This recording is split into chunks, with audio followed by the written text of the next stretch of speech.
প্রভু রাম যখন শ্রী লক্ষ্মণের সঙ্গে দণ্ডকারণ্য অরণ্যের মধ্যে দিয়ে যাত্রা করছিলেন, তখন পম্পা সরোবরের কাছে এসে তারা থেমে যান।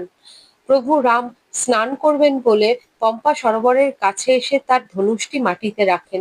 তার বিখ্যাত ধনুষের নাম ছিল সারং বা কোদণ্ড। স্নান করার জন্য তিনি তার অত্যন্ত ভারী দেহের ধনুষটি একটি মণ্ডূকের উপর দৃশ্যত খেয়াল না করে রেখে দেন। স্নান করে ফিরে এসে তিনি যখন মাটিতে দৃষ্টিপাত করেন, তখন দেখতে পান একটি মণ্ডূক মারাত্মকভাবে আহত অবস্থায় ধনুকের তলায় চাপা পড়ে আছে। প্রভু রাম অত্যন্ত করুণায় পরিপূর্ণ হয়ে সেই মণ্ডূককে জিজ্ঞেস করেন, তুমি তো মারাত্মকভাবে আহত হয়েছো, অথচ তুমি মুখ থেকে একটা আওয়াজ পর্যন্ত করনি কেন? তোমার অন্তত ডাকা উচিত ছিল, যাতে আমি শুনতে পাই, সেই জন্য তো ডাকতে হতো।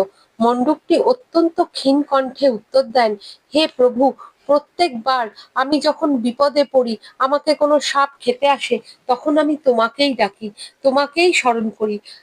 আজ তুমি যখন আমায় বিপদে ফেলেছ, তখন আমি কাকে ডাকবো?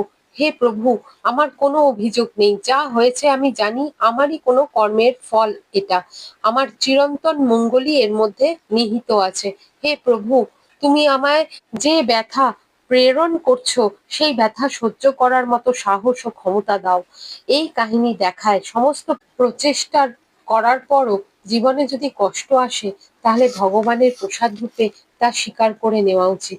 প্রকৃত ভক্ত সুখে দুঃখে সর্বদা ঈশ্বরের ওপর নির্ভরশীল থাকে এবং কষ্টকেও তাঁর প্রসাদ হিসেবেই মেনে নেয়।